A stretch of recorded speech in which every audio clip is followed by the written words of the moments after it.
积蓄力量，蓄势待发。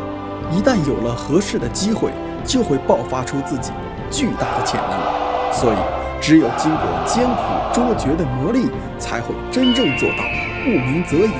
一鸣惊人。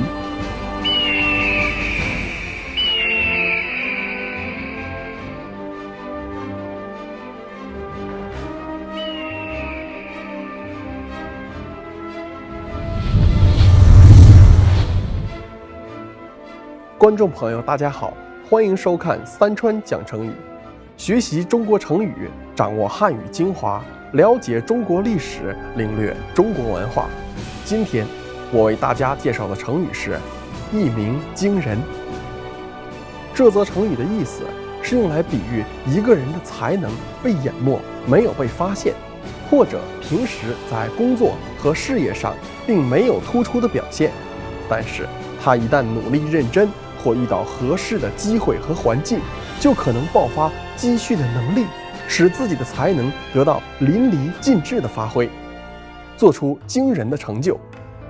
一鸣惊人是一个褒义词，大多用来夸奖别人。这句话也经常和另外一句话组合在一起使用，那便是不鸣则已，一鸣惊人。一鸣惊人出自中国古代哲学家韩非所著的《韩非子·喻老》，而这个故事的主人公，他就是中国历史上大名鼎鼎的楚庄王。楚庄王的名字叫熊吕，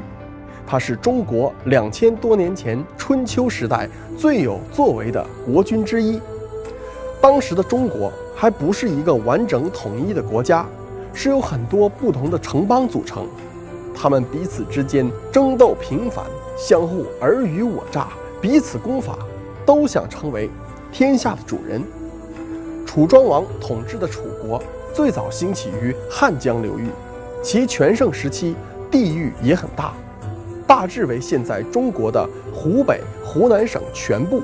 以及重庆、河南、安徽、江苏、江西、浙江的部分地区。楚庄王于公元前614年即位，他在位23年，在他的治理下，楚国成为当时中原的霸主。在当时各个所谓的国家中，以楚国的地域最大，人口最多，物产最丰富，文化最盛行。楚庄王称霸中原，他一生经历非常丰富，流传着很多脍炙人口的故事，而一鸣惊人就是其中最具代表性的故事。故事说的是楚庄王在刚刚登基做国王时，当时的楚国还很弱小。楚庄王看到自己的国家百废待兴，穷则思变，就动了心机。他为了更好地了解国情，找到适合的治国之策，于是并不急于发号施令。在他当政的头3年，这个楚庄王装出了一副昏君的样子，他没有发布一项政令，在处理朝政方面也没有任何的作为，几乎是不理政务。每天不是出宫打猎游玩，就是到后宫和妃子们喝酒取乐，上朝时不发一言，而且还不允许任何人劝谏。他通令全国，有敢于劝谏的人就处以死罪。他利用最不被别人重视的机会，仔细地观察朝野的动态，臣子们的道德品质，也蒙蔽了别的国家对楚国放松警惕。朝廷百官看到国王如此的昏恶，心里都十分着急，都为楚国的前途担忧。当时楚国有一个主管军政的大臣叫申无守，这个人非常的聪明，善于透过现象看到本质。他看出来他们的国王其实并不是一个真正的昏君，而是心中有韬晦之策，拥有远大的政治抱负。但是当时天下大国争霸的形势越来越严峻，对楚国也越来越不利。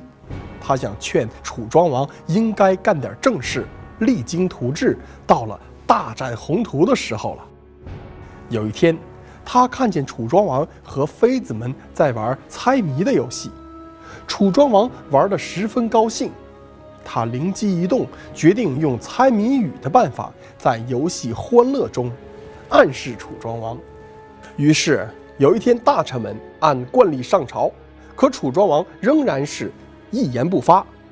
就在楚庄王准备宣布退朝的时候，申无守给楚庄王出了一个谜语。他说：“大王，微臣见识很少，有事情请教大王您。臣在南方时见过一种鸟，它身披五彩，十分神气。它落在土岗上，3年不展翅，不飞翔，也不鸣叫，沉默无声。请问大王，这只鸟叫什么呢？”楚庄王一时心领神会，答道：“这只鸟3年不飞，一飞冲天；3年不鸣，一鸣惊人。”申无守大喜，知道自己的大王果然不是一个庸主。不久，楚庄王俨然变了一个人，不再天天歌舞升平，转而开始从事政务，积极地处理国家大事。他先是整顿内政，根除国家的腐败，把一批奉迎拍马的人撤了职，把敢于进谏的大臣都提拔起来，启用真正有才能的人，帮助他治理国家大事。楚庄王一边改革政治体制，一边扩充军队，加强训练，又请来楚国名士孙叔敖来当国相。孙叔敖当了国相以后，开垦荒地，挖掘河道，奖励生产，大力的发展经济。为了免除水灾旱灾，他还组织楚国人开辟河道，有利于农业生产。在楚庄王的领导下，楚国日渐强盛，富国富民，楚国从此成为春秋时代最强大的国家。楚庄王知耻而后勇，3年不鸣，一鸣惊人的故事被记录在韩非的书里，被后世演化成了成语“一鸣惊人”。所以说，只要你有真才实学，有时是你自己低调，有意掩盖，并不急于去炫耀他们的才能也好，或者是怀才不遇，没有机会，无法展示自己的才能也罢，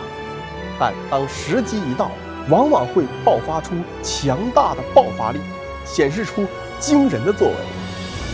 观众朋友，你是不是也在等待时机，不鸣则已，